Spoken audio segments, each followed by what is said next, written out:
오늘은 사람다운 사람이란 제목으로 하나님의 말씀 증거하도록 하겠습니다. 한 주간 잘 지내셨나요? 네. 우리 배자 집사님 머리가 그런가요? 네. 머리 스타일이 바뀌었네요. 네, 이뻐졌네 더. 네. 우리 예은 청년하고 또 우리 김용호 사모님 제가 그랬거든요. 패션 테러리스트라고. 그랬더니 요즘에 패션을 굉장히 신경 많이 쓰고 다녀요. 장암동 패션 테러리스트들이라고 했더니 신경을 많이 쓰고 다녀요. 오늘 이쁘게 입고 왔네요. 두 사람 다. 기도도 너무 잘해줬고 또 찬양도 너무 잘해주셨습니다. 사람다운 사람이란 어떤 사람일까요? 인류는 오랜 시간 이 질문에 대한 답을 찾아왔습니다. 고대 사회에서는 사람다운 사람을 자연에게 복종하는 사람을 참 사람이라고 생각했어요. 그래서 고대 사람들은 무엇을 섬겼냐면 자연에 순응하면서 자연을 섬겼어요. 바람의 신, 땅의 신, 바다의 신, 하늘의 신, 지역마다 많은 신들이 있죠. 그 신을 섬기는 게 참 인간이라고 생각했어요. 그게 좋은 인간의 상으로 봤어요. 서구의 중세 시대는 기독교 중심의 세계로 하나님에게 순종하는 인간을 참 사람다운 사람이라고 생각했습니다. 하나님께 순종하는 사람, 중세 시대. 이를 거부하거나 하나님께 순종하지 않는 사람은 사람답지 못한 사람으로 규정했습니다. 이러한 생각은 근대에 접어들어서 크게 바뀌기 시작했는데 근대의 시대적 전환을 이룬 철학자가 있다고 얘기했죠. 안 보셔도 돼요. 여기 보시면 됩니다. 성경책 안 보셔도 돼요. 누구죠? 여러 번 말씀드렸죠. 근대를 중세를 마치고 근대를 열었던 철학자. 그렇죠. 데카르트. 우리 교인들 수준이 높아졌어요. 네. 자주 얘기하니까. 이 데카르트가 했던 유명한 말이 있죠. 나는 생각한다. 고로 존재한다. 코기토라는 라틴어로 굉장히 중요한 개념인데, 그래서 생각하는 사람이 주체되어서 사는 세상 처음으로 이야기를 했어요. 그래서 중세라는 하나님 중심의 세상에서 인간 중심의 세상으로 데카르트가 대전환을 이뤘어요. 그리고 여러분이 잘 아는 무신론은 이 이후에 나오기 시작해요. 데카르트는 신중심으로 살던 사람들에게 새로운 인식의 전환을 가져다 주었습니다. 이후 인간은 세상의 중심에 서서 모든 것을 인간 스스로 통제하고 스스로 행복한 유토피아를 만들 것이라고 생각했습니다. 그때 당시에 인간 과학기술을 통해서 많은 산업 기술들이 발달하니까 농업의 생산량도 증가되고 사람들은 점점 좋은 세상이 우리에게 찾아올 것이라고 기대했어요. 더 이상 신에게 통제받지 않아야지만 인간이 주체로서 행복한 삶을 살아갈 것이라고 생각했어요. 모든 판단의 중심에 나, 인간, 생각하는 사람이 있었어요. 근데 이런 생각이 산산이 부서지는 계기가 있었죠. 그게 뭐였죠? 2차례 세계대전이었어요. 여러분 잘 아는 것처럼 1914년, 1938년 세계대전이 1, 2차 세계대전이 일어났죠. 그리고 사람들은 그때서야 알기 시작했습니다. 인간 중심의 세상이 얼마나 타락하고 부패할 수 있는지 확인하게 된 겁니다. 좀 더 자세히 말하면 인간 안에 있는 욕망에 대해서 알아채기 시작한 거예요. 두 번의 큰 전쟁을 통해 다시 묻기 시작한 질문이 그러면 진짜 사람다운 사람은 어떤 사람인가? 근대는 어떤 사람이라고 했어요? 생각하는 사람이 사람다운 사람으로 본 거예요. 여러분이 생각하는 사람다운 사람은 어떤 사람이에요? 여러분 어떤 사람을 향해서 그러죠? 정말 사람 같지 않다. 그러면 사람 같다는 기준이 여러분 안에 있는 거잖아요. 그 상대방을 보면서 사람 같지 않다고 생각을 한다는 것은. 성경은 사람이 어떤 존재인지 그리고 어떻게 시작되는지 우리에게 말씀합니다. 창세기 1장 27절입니다. 하나님이 자기의 형상, 곧 하나님의 형상대로 사람을 창조하시되 남자와 여자를 창조하시고, 본문에 나와 있는 형상은 어떤 걸 의미하면 본질이 닮았다. 그러면 하나님의 어떤 본질이 우리 안에 있죠? 여러분 안에도 있어요. 어떤 본질이에요? 사랑의 본질이에요. 여러분 사랑해 봤어요? 사랑 안 해봤어요? 네. 물론 지금 같이 살고 있는 그 사랑했던 그 오빠는 원수처럼 보이겠지만 한때는 뜨겁게 열정적으로 사랑했던 사람이죠. 그래서 본질이 닮았다는 거예요. 사랑의 본질이. 그러면 모든 인간 안에 하나님의 형상, 그게 뭐죠? 사랑의 본질이 있는 거예요. 여러분 안에도 있습니다. 우리가 사랑의 하나님, 기독교는 사랑의 종교라고 말하는 것이 다 이러한 이유 때문입니다. 창세기 2장 7절입니다. 그 유진 피터슨 목사님이 쓴 메시지 번역 성경을 읽어드릴게요. 하나님께서 땅에 흙으로 사람을 빚으시고 그 코에 생명의 숨을 불어넣으셨다. 생명의 숨을 불어넣으셨다. 그러자 사람이 살아나 생명체가 되었다. 육체만 가지고 있는 사람을 사람이라고 하지 않습니다. 그 안에 뭐가 있어야 되죠? 생명이 있어야 되죠. 어떤 생명이에요? 하나님의 생기가 있는 생명이어야 돼요. 그 영혼이 없는 생명, 육체만 가진 것을 우리가 뭐라 부르죠? 그렇죠. 좀비라고 부르죠. 요즘에 얘기하고. 좀비 영화가 많이 나오는 이유가 인간다운 사람을, 인간성을 상실한 시대를 보여주고 있는 거예요. 괜히 무섭게 만들려고 그런 게 아니에요.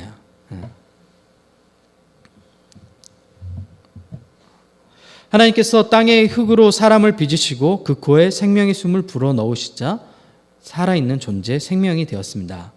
성경은 사람이 흙과 생명의 숨을 통해 이루어진 존재라고 이야기합니다. 성서가 말한 사람은 흙과 생명의 숨을 통해 이루어진 존재라고 얘기합니다. 숨을 불어넣다, 요한복음 20장 22절에도 나온 거예요. 죽음에서 부활하신 예수님께서 숨을 내쉬자 제자들에게 뭐라고 얘기죠? 성령을 받으라라고 얘기하죠. 성령을 받으라는 것은 성령님이 바로 생명의 영이기 때문에 그렇습니다. 성령님이 우리 안에 있다는 것은 우리 안에 생명의 영이 움직여져 간다는 거예요. 여러분이 예수님을 구주로 고백할 수 있었던 것은 바로 이 성령님께서 여러분 안에 계시기 때문에 그렇습니다. 그러면 여러분은 생명의 성령님과 함께하는 존재인 것입니다. 성경에서 말하는 인간은 하나님의 생기가 들어와 살아있는 존재가 되었다고 말합니다.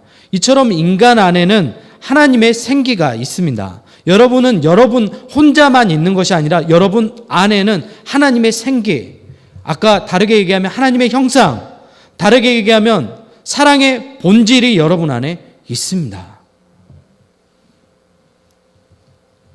생명으로 지어진 우리는 모두 살아있는 존재, 사랑하는 사람이 되어야 합니다. 여러분뿐만 아니라 여러분 주위에 있는 모든 사람이 하나님의 생기로 존재하는 사람들입니다. 여러분 한 사람 한 사람이 이처럼 하나님의 관심과 사랑 안에서 만들어진 소중한 존재입니다. 하지만 오늘을 살아가는 현대인들은 사람다운 사람에 관심이 없습니다. 여러분도 그렇죠? 여러분도 좋은 사람에 관심 있나요? 아니죠. 어떤 사람에 관심 있죠? 아름다운 사람에 관심 있어요. 여러분 좋은 사람을 추구해요? 아름다운 사람을 추구해요? 여러분 아름다운 몸매를 갖기를 원해요? 내면의 아름다움을 추구해요? 쉽죠? 네. 저처럼 이렇게 내면을 추구하지 않잖아요. 고탄을 추구하지 않잖아요. 높은 탄수화물을 흡수하면서. 그렇지만 저는 내면으로 속사람이 강건해야 돼. 좋은 사람이 되려고 노력하죠. 근데 여러분 반대로 하죠. 밤마다 열심히 중랑천을 뛰면서 나는 외모를 갖고 와야 돼. 난 외모를 갖고 와야 돼. 내면은 상관없어. 외면만 가꾸면 돼. 말씀 읽고 뭐 이런 거 별로 신경 안 쓰잖아요. 운동을 1시간 하지만 말씀은 10분도 안 읽잖아요. 그게 오늘날 현대인들의 모습이죠. 오늘 살아간 현대인은 오히려 괴물과 같은 사람을 추구합니다. 타인에게 상처받지 않으려고 여러분의 감정을 무디게 만들죠. 적정한 거리, 내 마음을 강팍하게 만들고 이 정도 해야 상처받지 않아. 더욱 안타까운 것은 하나님이 주신 소중한 감정들을 다 버려버리는 데 있습니다. 현대인들은 자기 중심적 사고를 통해 더욱 이기적이고 타락한 존재가 되어가고 있습니다. 많은 사람이 자기 안에 있는 생명, 하나님의 형상, 타인 안에 있는 하나님의 형상에 대해서 함부로 대합니다. 지난 5월 24일 미국 텍사스주 유벨디에서 일어난 총기 사고도 마찬가지입니다. 19명의 초등학생들이 죽었어요. 여러분, 초등학생들 얼마나 귀여운 줄 알아요? 그런 초등학생들을 무참히 총기로 살해했습니다. 심지어 선생님 2분도 같이 사망했습니다. 그 장소가 어디라고요? 학교라고요. 이 사건을 저지른 범인은 흉악범이 아니에요. 우리 흔히 주변에서 볼 수 있는 고등학교 남학생이었어요. 18살에.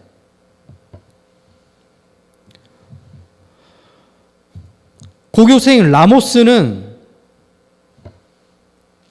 자신의 분노를 표출하는 대상으로 사람을 생각했습니다. 그리고 자신의 분노를, 사회를 향한 분노든 가정을 향한 분노든 자기 안에 있는 분노를 총탄 안에 실어서 발사했습니다. 그리고 무참히 아이들을 살해했습니다.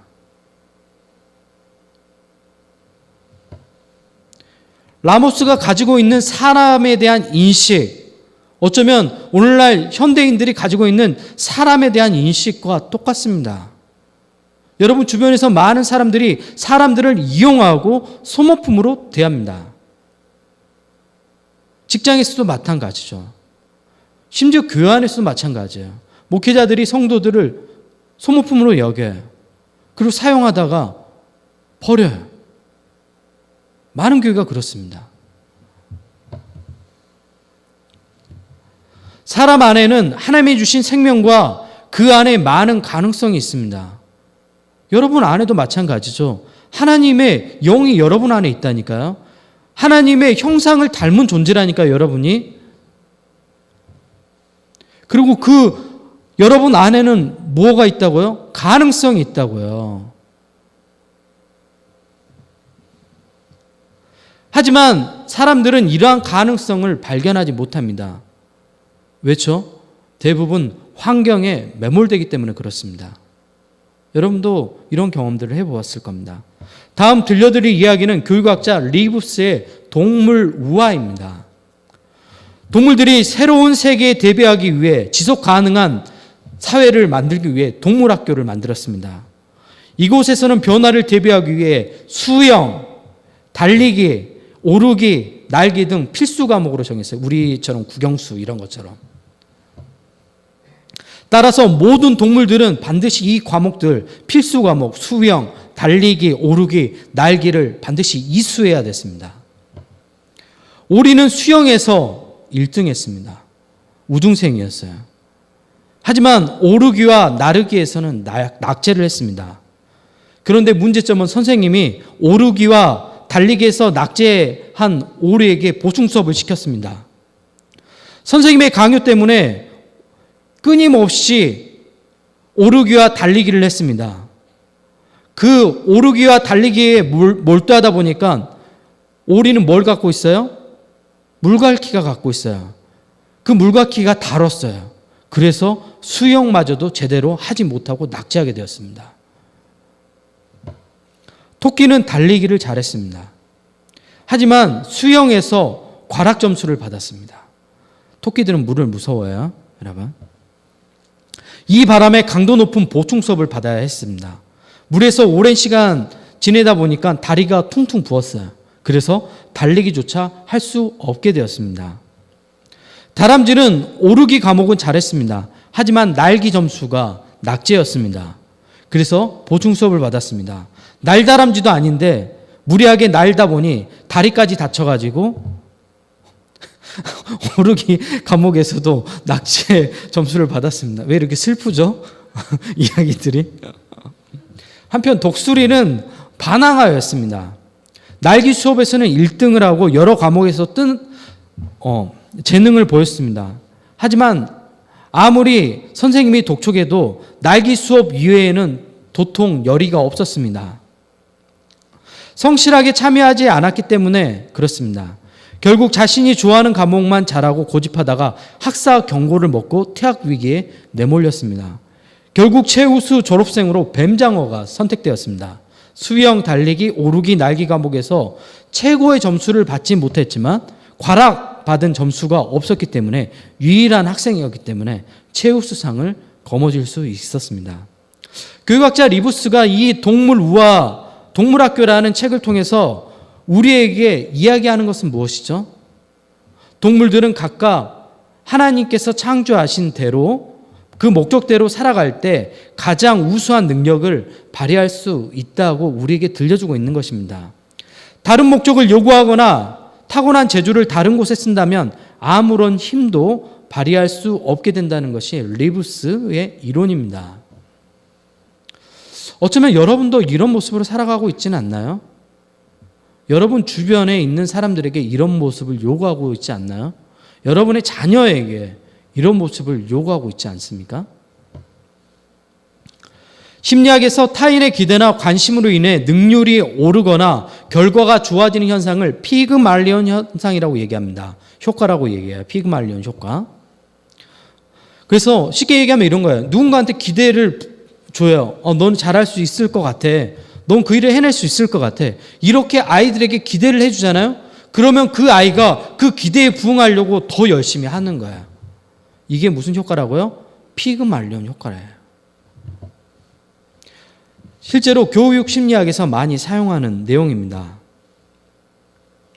1968년 하버드 대학교 사회심리학과 교수인 로버스 로젠탈과 미국에서 20년 이상 초등학교 교장을 지낸 레네오 제이콥슨이 함께 실험을 하기 시작합니다. 미국의 샌프란시스코에 있는 한 초등학교에서 전교생을 대상으로 지능검사를 실시해요. 그리고 무작위로 20%의 학생들을 성적과 지능검사하고 상관없이 무작위로 20%의 학생들을 선택을 해요. 그리고 따로 그 반을 만들어요. 그리고 그 반에 들어오는 선생님들에게 이야기해줘요. 이 아이들은 굉장히 지능이 뛰어난 학생들입니다. 그러니까 거짓말을 한 거예요. 네. 그리고 몇 개월 후에 8개월 후에 다시 지능검사를 했어요. 어떤 아이들이 지능이 훨씬 올라갔을까요? 놀랍게도 무작위로 실제로 지능이 좋지도 않는 아이들이었어요. 그 아이들을 따로 반을 모아가지고 선생님들에게 이 아이들은 지능이 뛰어난 학생들이니까 이 아이들을 잘 교육해야 된다고 얘기했는데 그 반에 있었던 아이들이 8개월 후에 지능이 굉장히 높아진 결과가 나왔어요. 무엇을 얘기하죠? 특목고 이런 것들이 아이들을 더 발전시키는 게 아니에요, 여러분. 우리는 그렇게 생각하죠. 공부 잘하는 애들은 공부 잘하는 애들 모아놓고 못하는 애들은 못하는 애들 모아놓으면 더 수준이 올라갈 거라고 생각하잖아요. 그렇지 않다니까요, 여러분.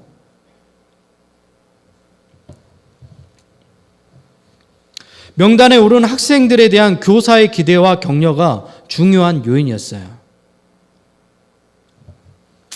이 연구 결과는 교사가 학생들에게 거는 기대가 실제로 학생들의 성적 향상에 효과를 미친다는 것을 입증하였습니다. 여러분, 타인의 가능성을 바라보십시오. 여러분의 자녀들에 대한 가능성을 바라보십시오. 여러분 자신에 대한 가능성을 바라보십시오. 우리 안에 하나님이 주신 많은 선물과 달란트가 있습니다. 여러분 안에 하나님께서 주신 많은 선물과 달란트가 있는데 여러분 그거를 제대로 써봤나요?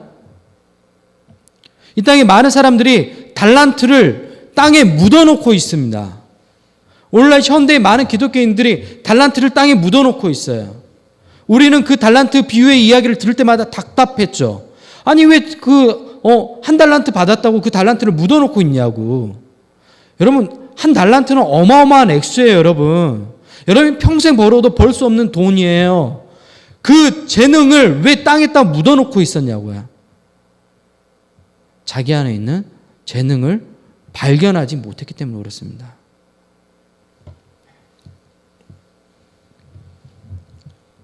사람다운 사람, 하나님이 우리에게 창조의 목적에 맞게 쓰임받는 사람입니다. 나를 향한 하나님의 목적을 알고 인생을 살아갈 때 인생의 가장 큰 시너지 효과가 나옵니다. 여러분 안에 가능성을 발견하십시오. 아멘 해도 되는데. 여러분은 하나님이 손수 지으신 명품이에요. 명품. 오리지널 명품이에요. 짝퉁이 이미테이션이 아니에요. 그 인생을 살아가십시오. 당당히. 뭐가 그렇게 두렵습니까? 날마다. 다른 것들을 향하지 말고 여러분 향한 하나님의 가능성을 발견해야죠. 저희 이제 다음 주면 딱 1주년 기념 예배를 드리잖아요. 1년 전에 교회 개척을 시작할 때 모두 다 반대했습니다. 지금은 아니야. 친구들도 반대했습니다. 지금 아니야. 너 한번 실패했잖아. 또 실패하려고 그래? 딴 때도 아니고 지금은 아니야. 하나님은 지금이라고 말씀하셨어요. 저의 가능성을 믿고 한 게 아니에요. 하나님이 이때를 위함이라고 저한테 말씀하셨어요. 그래서 시작했어요. 그렇게 시작되니까 좋은 사람들을 만났죠. 네. 가장 좋은 사람, 우리 배자 집사님도 만나고, 찬양도 잘하는지 처음 알았어요. 목소리 듣고 깜짝 놀랐어요.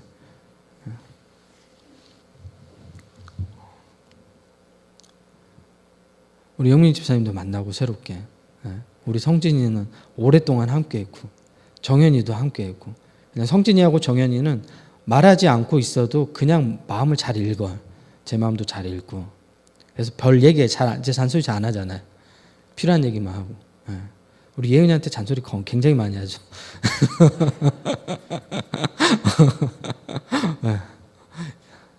이제 예은이도 한 10년 오빠들처럼 같이 지내면 잔소리 안 하죠. 이제 제가 내가 딱 뭐 해도 마음 딱 알고 알아서 딱딱 하게 되고. 좋은 사람들 만나서 좋은 공동체 이루어가고 있잖아요. 우리 혜은 씨도 오늘 못 왔지만 서준이도 만나고, 우리 의용 씨 만나고, 좋은 분들을 계속 만나고 하나님께서 같이 함께하고 공동체를 이루어가게 하시잖아요. 그리고 좋은 교회 예배 처소를 주셨고, 그리고 교회에 좋은 방향성도 주셨잖아요. 저는 우리 교회가 점점 더 좋은 모습으로 교회의 모델이 되어갈 것 같아요. 이 기울어진 운동장 같은 한국교회에서 좋은 교회, 건강한 공동체로 중심에 우뚝 설 거라고 저는 믿어요. 그리고 그 일을 여러분과 함께 할 것입니다. 그 가능성이 우리 가운데 있습니다. 이게 어때요? 공동체에만 있겠어요? 여러분, 사람다운 사람이 어떤 사람이에요? 하나님이 우리에게 주신 그 하나님의 형상을 발견하고 나에게만 있는 형상뿐만 아니라 타인에게도 있는 하나님의 형상, 사랑의 그 본질을 발견하고 함께하는 거예요. 그게 사람다운 세상인 거예요. 그 가치를 위해서 우리가 모였잖아요. 그리고 우리가 해 나가고 있잖아요. 저는 여러분과 그 일들을 함께 이루어 나갔으면 좋겠습니다. 여러분 안에 있는 하나님의 가능성, 그걸 발견하십시오. 하나님의 형상이 여러분 가운데 있다니까요. 좌절하지 마시고 그 하나님의 형상, 사람다운 사람, 진짜 하나님께서 이 땅 가운데 사람다운 사람으로 여러분을 살게 하시려고 보내셨잖아요. 그 사람다운 모습으로 살아가십시오. 내 안에 있는 하나님의 가능성을 가지고, 내 안에 있는 하나님의 형상을 가지고 두려워하지 말고 세상 가운데 나아가시라니까요. 흑화되지 말고. 흑화될 거야. 네.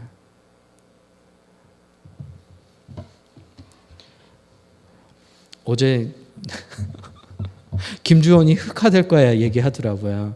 네.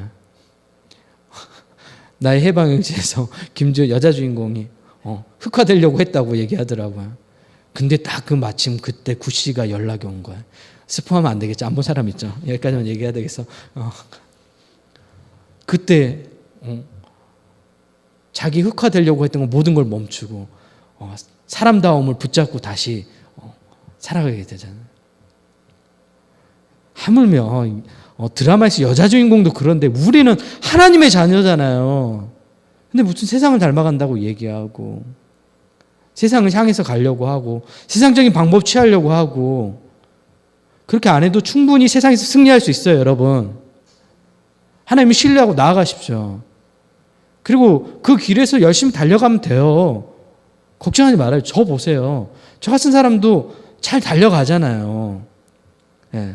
우리 이성진 성전 많이 봐서 알겠지만 저 한 번도 잘 안 된다는 얘기 안 하죠. 다 해버리잖아요. 작은 교회 방송 시스템 어떻게 우리 다 하잖아요. 영상 편집이랑 유튜브 방송 어떻게 우리 다 하잖아요. 뭘 못해요. 좀 하면 되는데 좀 공부하면 되는데 좀 연구하면 되는데 뭘 못해요.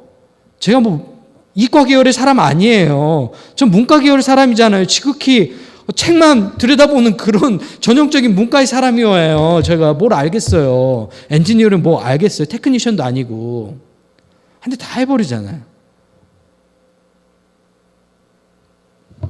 왜냐하면 저는 제가 하나님 주신 재능을 1%도 못 쓰고 있다고 저는 믿고 있어요. 여러분 저 1%는 쓰고 있는 것 같아요? 저는 1%도 못 쓰고 있어요. 전 99%를 앞으로 더 쓸 거예요. 더 많은 것들을 할 거고. 예. 제 아내한테 얘기해요. 나 뭐뭐뭐 하고 뭐뭐뭐 할 거야. 얘기해놨죠. 예. 그거 안 할 것 같아요? 예. 저는 말한 대로 하는 거 아시죠? 예. 시간이 얼마나 걸리든 반드시 합니다. 예. 왜냐하면 그게 가치 있는 일이고 하나님께서 원하는 일이라고 생각하면 반드시 해요. 실패하면 또 할 거예요. 여러분들 교회 우리 뉴에문교회 망하면 안 할 것 같죠? 저 또 합니다. 독하게 될 때까지 할 거예요. 그러니까 여러분 함께 해요. 여러분도 여러분 삶에서 포기하지 말고 하나님의 가능성이 여러분 안에 있다니까요. 여러분 주변 사람에게도 기대해 줘요. 동일하게. 그리고 그 하나님의 형상을 바라볼 수 있게 해줘요. 그게 사람다운 사람이라며요. 여러분도 사람다운 사람 모습으로 살아가면 상대방 안에도 사람다운 모습이 있음을 발견해 줘야죠. 그럴 때 우리가 하나님의 그 사랑의 본질을 함께 나누고 갈 수 있는 공동체가 될 겁니다. 이 시간 같이 기도할까요?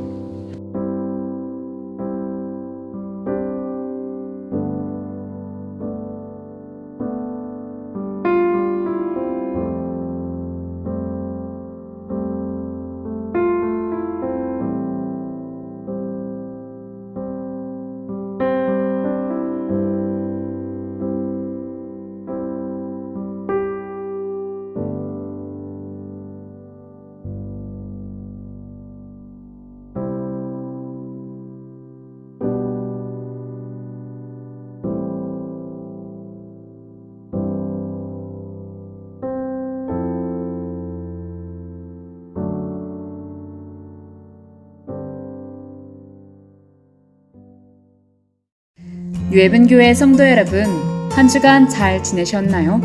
5월 29일 부활절 7번째 교회 소식입니다. 첫 번째 소식입니다. 6월 5일 주일 예배는 유해분교회 창립 1주년 기념 예배로 드립니다.